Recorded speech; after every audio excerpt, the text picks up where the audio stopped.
शिवसेना कोणाची आज सुप्रीम कोर्टात याबद्दल सुनावणी झालेली आहे आणि उरलेली सुनावणी पुढच्या आठवड्यात होणार आहे। काही महत्त्वाची निरीक्षणे सुप्रीम कोर्टाने मांडलेली आहेत, मात्र अजूनही निकाल स्पष्ट झालेला नाही आहे। याबद्दल बोलण्यासाठी आपल्यासोबत आहेत घटनातज्ञ उल्हास बापट सर पुण्याहून आणि त्याचप्रमाणे माझे सहकारी संदीप रामदासे सुद्धा थोड्याच वेळात आपल्याशी जोडले जातील। उल्हास बापट सर, अगदी बेसिक प्रश्न, आजच्या घडामोडींविषयीची तुमची पहिली प्रतिक्रिया।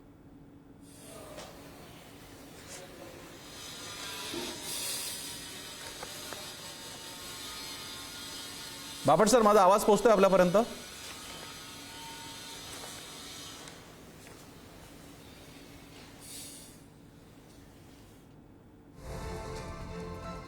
उल्हास बापट यांच्यापर्यंत आपला आवाज जाईल थोड्या वेळात। मी संदीप रामदासेंकडे जातो।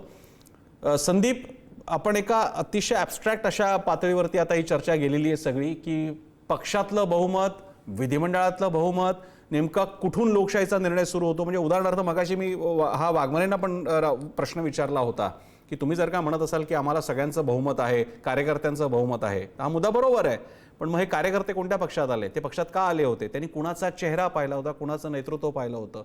तर मग मविया, कारण मविया स्थापन झाली म्हणून आम्ही बंड केलं असं साधारणपणे शिंदेंचं म्हणणं असेल, तर मविया स्थापन होण्याच्या आधीपर्यंत तो चेहरा उद्धव ठाकरेंचा होता पक्षाध्यक्ष म्हणून, आणि मग एका अर्थानं त्या पक्षाचं सगळं यश किंवा अपयश याचे धनी उद्धव ठाकरे ठरतात, आणि परिणामी किमान तत्वतः तरी थोडंसं पारडं जड वाटतं का ठाकरेंचं?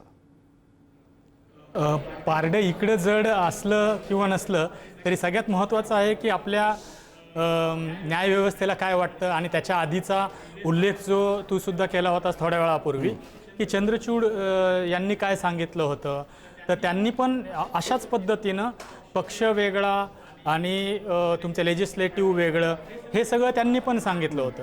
त्यांनी पण ताशेरे ओढले होते, पण नंतर त्यांनी मग तो सभापतीकडं, आपल्या विधानसभा अध्यक्षांच्याकडं तो निर्णय किंवा तो निकाल त्यांनी द्यावा, ते जे सांगतील याच्यानुसार ते ठरेल वगैरे असं सांगितलं होतं। त्यामुळं आतासुद्धा फक्त एक बाजू सॉर्ट ऑफ मांडणं, युक्तिवाद सुरू आहे। उद्या कदाचित ज्या पद्धतीने अनिल देसाईंनी आपल्याला सांगितलं की पुढच्या 1-2 दिवसामध्ये त्यांचं म्हणणं पूर्ण झाल्यानंतर पुन्हा शिंदेंची बाजू कदाचित ऐकून घेतली जाईल आणि त्यानंतर मग निरीक्षण नोंदवली जातील। तर त्यामुळं बाहेर कितीही अगेन इमोशनल, भावनिक कितीही आपल्याला वाटलं किंवा उद्धव ठाकरेंच्या शिवसैनिकांना वाटलं की आपलं पारडं जड आहे, आपली बाजू जड आहे, न्यायव्यवस्था, न्यायदेवता, त्याची कलमं, त्याचे ज्या पद्धतीच्या वेगवेगळ्या घटना आहेत त्यानुसार त्याचा काय वाटेल हे सांगणं कठीण आहे। काय वाटू शकतं याचा पायंडा थोडा आपल्या समोर न्यायमूर्ती चंद्रचूड यांनी ठेवून दिलेला आहे। प्रसन्न, मी पुन्हा आपल्यासोबत उल्हास बापट आहेत, त्यांच्याकडे जातो। मगाशी तांत्रिक अडचणीमुळे जाऊ शकलो नव्हतो। उल्हास बापटजी, आजच्या प्रोसिडिंग्स बद्दलची आपली पहिली प्रतिक्रिया।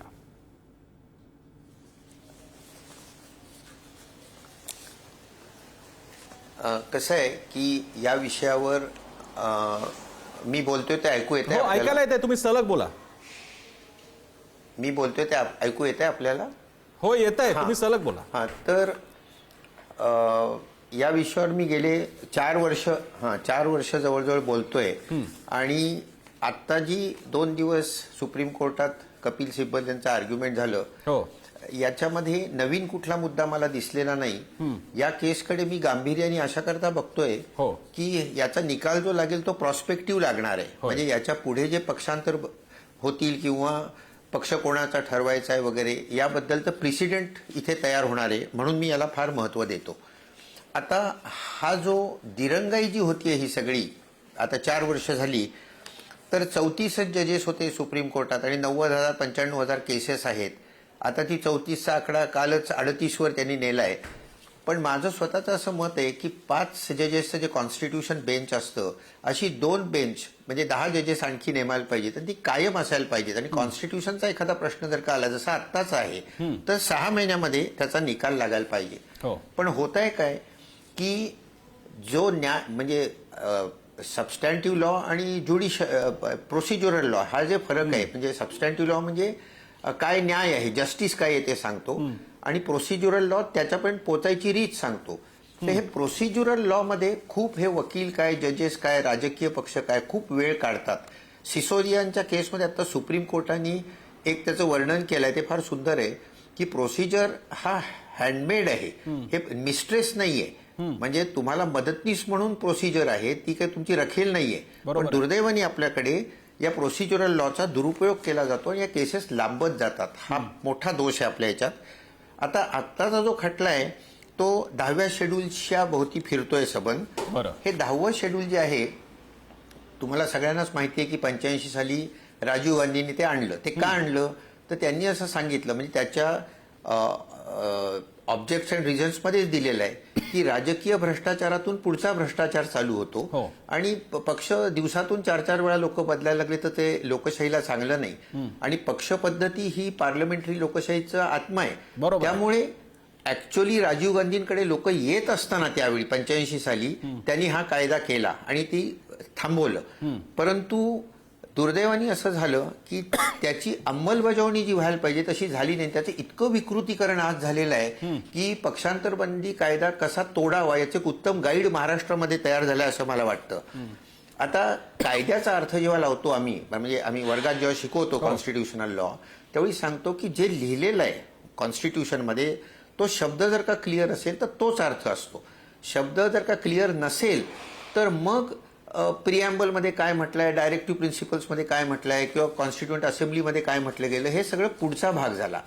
आता इथे 10वं शेड्यूल जे आहे तिथे इतकं स्वच्छ म्हटलेलं आहे की ओरिजिनल पक्ष जर का स्वइच्छेने सोडला किंवा मतदान विरुद्ध केलं त्यांच्या आदेशाच्या तर तो डिस्क्वालिफाय होतो. याला 3 अपवाद होते, हेही तुम्हाला माहिती आहे. एक स्प्लिट होता जो काढून टाकला आता आपण 91वी घटना दुरुस्ती करून. आता 4था पॅरेग्राफ आहे मर्जरचा, तिथे हा सगळा खटला फिरतोय की राजकीय पक्षांनी जर का ठरवलं की दुसऱ्या पक्षात मर्जर करायचं तर तो निर्णय राजकीय पक्षाचा आहे आणि मग त्यांचे जे सदस्य आहेत त्यातल्या 2/3 सदस्यांनी त्याला मान्यता दिली पाहिजे.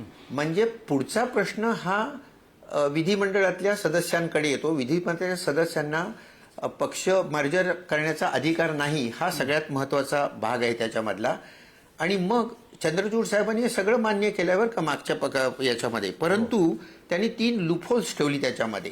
आणि ती अशी ठेवली की हा निर्णय जो आहे डिस्क्वालिफिकेशनचा हा स्पीकरनी द्यायचा आहे. आता ते बरोबर आहे, बाकी सगळी डिस्क्वालिफिकेशनची ती गव्हर्नर करतो इलेक्शन कमिशनचं ऐकून. परंतु फक्त पक्षांतरबंदी कायद्याखालचं जे डिस्क्वालिफिकेशन आहे ते स्पीकर करतात. तर त्यांनी ते स्पीकरकडे दिलं, सेपरेशन ऑफ पॉवर्सकडे, तर अगदी बरोबर आहे ते. परंतु ते देताना त्यांनी किती वेळात द्यायला पाहिजे हे सांगितलं नाही. रिझनेबल टाइम असं म्हटलं. आता रिझनेबल टाइम याचा कायद्यामध्ये अर्थ आम्ही 3 महिने धरतो. परंतु तुम्हाला मी हेही सांगायची गरज नाही की स्पीकर हा राजकीय पक्षाचा मेंबर असतो, त्यामुळे तो कधीच निपक्षपाती नसतो. भारतातला कुठलाच स्पीकर निपक्षपातीपणाने काम करत नाही. त्यामुळे नार्वेकर साहेबांनी 6 महिने काहीच केलं नाही. मग त्याच्यावर पुन्हा आक्षेप घेण्यात आले. गव्हर्नरचं तसंच आहे. गव्हर्नर कोण नेमतं तर राष्ट्रपती पंतप्रधानांच्या सल्ल्यानुसार नेमतात. इलेक्शन कमिशन कोण नेमतं तर राष्ट्रपती पंतप्रधानांच्या सल्ल्यानुसार नेमतात. म्हणजे ही सगळी सिस्टीम जी आहे ना ती ज्यांच्याकडनं अंपायर म्हणून काम करावं अशी अपेक्षा आहे राज्यघटनेची स्पिरिट, तसं होत नाहीये. तर इथे पार्शियालिटी खूप होण्याची शक्यता असते. हा पहिला मुद्दा त्यांनी सांगायला पाहिजे होतं की 3 महिन्यात निर्णय द्या. दुसरा मुद्दा आणि जो फार महत्वाचा, जो आता सुद्धा या केसमध्ये महत्वाचा आहे की 2/3 लोक जे जात आहेत ते एकाच वेळी जायला पाहिजे. घटनेने काय म्हटलंय 2/3 मेजॉरिटी, एकाच वेळी मेजॉरिटी जो घेतली जाते एकाच वेळी घेतली जाते.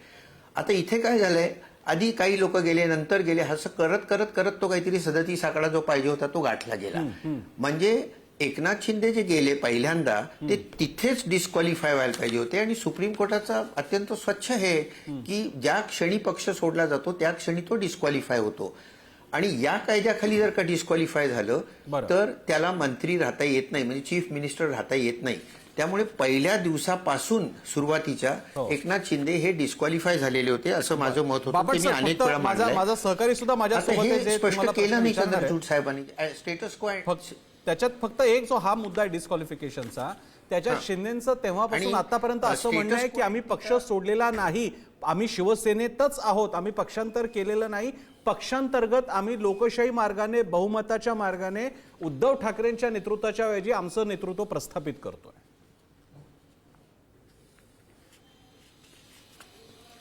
हो, पण ते तुम्हाला लेजिस्लेचरमध्ये नाही करता येत, ते राजकीय पक्षामध्ये करावं लागतं. फार मोठा म्हणजे फारच विनोदी स्टेटमेंट आहे हे एकनाथ शिंदेचं. कारण चंद्रचूड साहेबांनी त्यांच्या डिसिजनमध्येच म्हटलेलं आहे की तुम्ही जे निवडून येता ते पक्षाच्या चिन्हावर निवडून येता आणि ते अंबलिकल कॉर्ड जी आहे तुमची जन्माच्या वेळची ती तुम्हाला अशी तोडता येणार नाही. तेव्हा तुम्ही बाहेर जायचं म्हणायचं आम्ही पक्ष सोडला नाहीये, 10th शेड्यूल खाली तुम्ही पक्ष सोडलेला आणि डिस्क्वालिफाय पण झालेले आहात असा त्याचा अर्थ होतो. तेव्हा हा एक मुद्दा आता याच्यात चाललेला आहे. दुसरा जो मुद्दा आहे तो अर्थातच पक्ष कोणाचा हा मुद्दा आहे. तर आता पक्ष मुळात मान्यता देणं हेच 29A खाली representation of the people act 51 खाली इलेक्शन कमिशनचा अधिकार आहे. त्याचप्रमाणे जर का एखाद्या पक्षामध्ये 2 गट पडले वगैरे वगैरे तर मग सिम्बल्स ऑर्डर जी आहे इलेक्शन कमिशननी काढलेली त्यांच्या अधिकारात 68 सालची त्याच्या 15व्या पॅरेग्राफमध्ये त्यांनी दिलं आहे की इलेक्शन कमिशन ठरवू शकतो की यातला खरा पक्ष कुठला आहे का दोन्ही पक्ष खरी नाहीयेत किंवा कुठला खरा पक्ष असेल तर मग त्याला पक्ष आणि चिन्ह दिलं जातं. त्याच्यासाठी ट्रिपल टेस्ट आहे. ट्रिपल टेस्ट हा फार महत्वाचा शब्द आमच्या कायद्यामध्ये जिकडे तिकडे लागू होतो. तर ट्रिपल टेस्ट काय आहे की पक्षामध्ये कोणाचं बहुमत आहे, एक पक्षाच्या पक्षाची जी घटना आहे त्याच्याप्रमाणे कोण चालतं हे 2 आणि मग सदस्य किती आहेत विधानसभेमध्ये वगैरे हे 3 याच्यावर ठरतं. तर आता इथे काय झालं होतं इलेक्शन कमिशननी फक्त मेजॉरिटी लेजिस्लेटिव्ह मेंबर्सची फक्त घेतली आणि सांगितलं की नाही पक्ष एकनाथ शिंदेचा आहे आणि शिवसेना त्यांची आहे.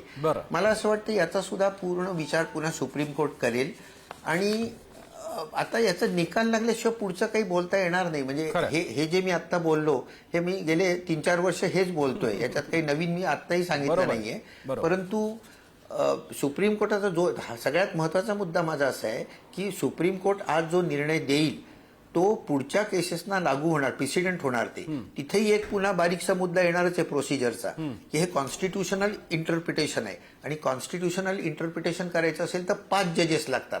म्हणजे उद्या हा निकाल लागल्यावर पुन्हा लोक असं म्हणू शकतील की ही केस 5 जजेसकडे ट्रान्सफर करा. हे आपल्या इथे पुढे पुढे ढकलण्याचं जे काही सत्र आहे त्याला अंत ना पार, पण याच्यामध्ये लोकशाहीचं फार मोठं नुकसान होत आहे असं मला वाटतं. म्हणजे जी राज्यघटनेचं स्पिरिट आहे त्याच्यापासून आपण दूर जातोय. संदीप बापट सर, आपण समजा आता तुमचा जो इतक्या वर्षांचा अनुभव आहे त्यावर आधारित मी तुम्हाला हे विचारतोय की समजा असं झालं आणि सर्वोच्च न्यायालयानं या खंडपीठानं ठाकरेंच्या बाजूनं निर्णय दिला तर त्याचे नेमके काय परिणाम होणार? म्हणजे हे सगळं झालंय 2024च्या आधी, 2024ला पुन्हा सगळे निवडून आले, नवीन सरकार वगैरे आलंय, तर त्याचा नेमका काय परिणाम होतील?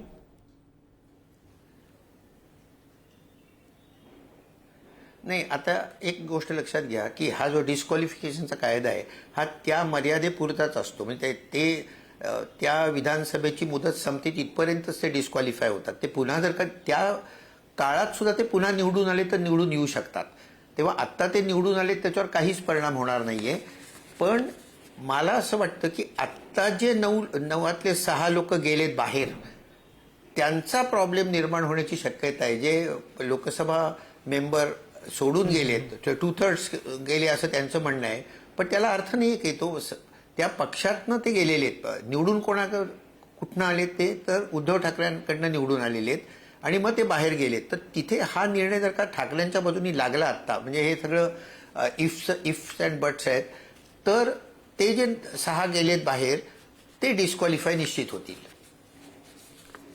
बापट सर, एक मुद्दा इथला जो पक्षाच्या नेतृत्वाचा म्हणजे डिस्क्वालिफिकेशन हा आणखी एक मुद्दा आहे. त्याच्यात परत असं आहे की डिस्क्वालिफाय विधिमंडळ पक्षाचे प्रमुख कसे काय करतील. आता ते पक्षपाती आहेत हा आपला इन्फरन्स आपण बाजूला ठेवूया, पण आपण एक प्रोसेस म्हणून मानायचं म्हटलं तर त्यांनी पक्षांतर केलेलं नाही आहे, ते पक्षातच हे दावे त्यांनी मान्य केले होते वगैरे. पण आपण एका एकदम वेगळा जो मुद्दा उदाहरण सुद्धा आलं होतं. 2 प्रश्न होते सर.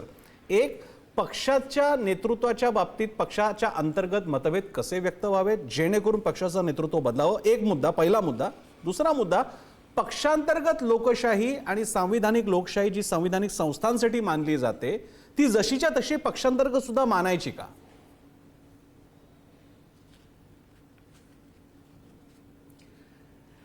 नाही, आता पक्ष नेता कोण आहे हे अर्थातच पक्षातच ठरवलं गेलं पाहिजे. आणि मी जे आता उल्लेख केला 29A representation of the people act 51 खाली जे आहे त्यावेळी तुम्ही पार्टी करता जेव्हा अप्लाय करता की आम्हाला पॉलिटिकल पार्टी म्हणून रेकग्निशन द्या इलेक्शन कमिशनकडे, त्यावेळी त्या राज्यघटनेत ह्या सगळ्या प्रोसिजर लिहिलेल्या असायलाच लागतात. त्याशिवाय आम्ही सेक्युलरिझम मानू, लोकशाही मानू, अमुक म्हणू, घटनेशी एकनिष्ठ राहू, या सगळ्या गोष्टी तिथे मान्य म्हणजे लिहून ठेवाव्या लागतात. तशी राज्यघटना असेल तरच त्यांना रेकग्निशन मिळते. त्यामुळे शिवसेनेला जेव्हा रेकग्निशन मिळाली आहे त्यावेळी त्यांची जी घटना आहे त्या घटनेत हे सगळं लिहिलेलं आहे, त्याप्रमाणे व्हायला पाहिजे. पक्षांतर्गत म्हणजे पक्षाच्या आत सुद्धा लोकशाही असावीच लागते. पण इथे बापट सर, तुम्ही मगाशी नव्हता, राजू वाघमारे होते आमच्यासोबत, शिंदेच्या शिवसेनेचे नेते. ते असं म्हणाले की आम्हाला जर का नेतृत्वाचा एखादा मुद्दा नाही मान्य असेल तर लोकशाही मार्गाने आम्हाला त्याच्या विरोधात जाणं आमचा हा लोकशाही हक्क आहे. आणि इथे अडचण अशी तयार होते की एकदा का पक्ष नेतृत्वाची निश्चिती झाल्यानंतर तिथे नाऊ अँड देन दरवेळी डिसिजनच्या बाबतीत कन्सेंट आणि डिसेंट असू शकत नाही. तिथे काही वेळा त्याला तुम्ही पक्षांतर्गत हुकुमशाही म्हणा, त्याला तुम्ही ऑथॉरिटेरियन रूल म्हणा, काही म्हणा, पण तिथे गोष्टी न्याव्या लागतात. कारण पक्ष हा एक वेगळी प्रक्रिया आहे. आणि म्हणून माझा पुन्हा तोच प्रश्न आहे की असा डिसेंट तयार जर का झाली तर मग पक्षाच्या विरोधात, टेक्निकली विरोधात किंवा म्हटलं तर पक्षाच्या नेतृत्वाला बाजूला करणं, याचे संदर्भ कसे बघायचे, शेड्स कशा बघायच्या?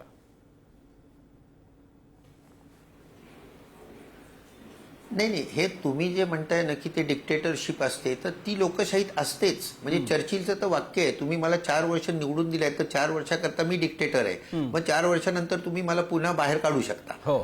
तेव्हा जी व्यक्ती निवडून आलेली आहे पक्षातनं मुख्य पदावर, त्याचं ऐकावंच लागेल. आणि नसेल पटत तर पक्ष सोडून बाहेर जा. तुम्ही निवडून राजीनामा द्या, पुन्हा लोकांकडे जा आणि स्वतःच्या बळावर निवडून या. आता निवडून आलायत ते उद्धव ठाकरेंच्याच जोरावर निवडून आलायत. हे मुख्य मला असं वाटतं, या पक्षांतरबंदी कायद्यामध्ये जर का कुठली सुधारणा करायला पाहिजे असेल तर हीच करायला पाहिजे की तुम्ही पक्ष सोडलात तर राजीनामा द्या, पुन्हा निवडणुकीला उभे राहा, स्वतःच्या बळावर पुन्हा निवडून या, तरच आपली लोकशाही टिकणार आहे. बरं संदीप, तुम्हाला काही प्रश्न नसेल तर मी पुढे जातो, अन्यथा तुमचा प्रश्न घेऊया. मला आधी जे बापट सरांनी सांगितलं त्यालाच जोडून मला नॉर्मल जी लेमनच्या डोक्यातली शंका आहे तीच आहे की 2022 पर्यंतचा अपात्रतेचा किंवा पक्षचिन्हाचा हा सध्याची जी सुनावणी ती सुनावणी आहे. मग त्याच्यावर समजा हा ठाकरेंच्या बाजूने जरी गेला तरी तुम्ही म्हणालात की या आत्ता जे 6 खासदार गेलेले आहेत त्याच्यावर त्याचा परिणाम खरंच होईल का? कारण हा पूर्णपणे वेगळा कालावधी वेगळा आहे, हा लोकसभेचा प्रश्न आहे, पुन्हा 10 सूची वगैरे बाकीच्या ज्या काही नियम निकष आहेत ते पूर्णपणे वेगळे लागतील आणि तो खटला पूर्णपणे वेगळा असेल. तर मग त्याचा खरंच त्याच्यावर थेट परिणाम होईल का? अप्रत्यक्ष जरूर होईल, थेट परिणाम होईल असं तुम्हाला वाटतं?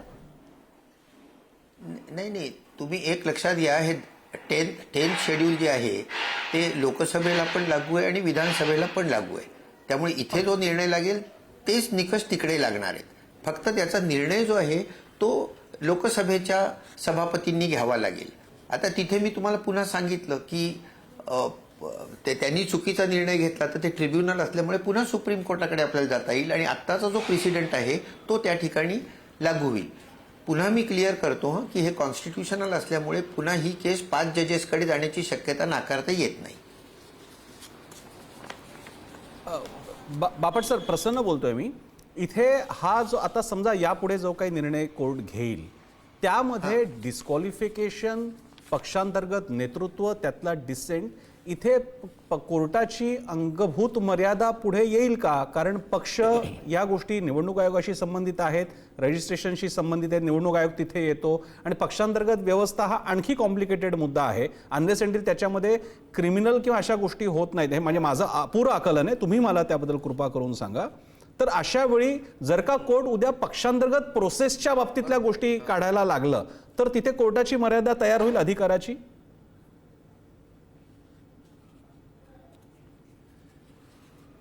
नाही, आता मला वाटतं मी या प्रश्नाचं उत्तर देऊन मी थांबतो. कॉन्स्टिट्यूशनचं इंटरप्रिटेशन करण्याचा फायनल अधिकार जो आहे तो सुप्रीम कोर्टाचा आहे आणि supreme court is the final appellate jurisdiction in India.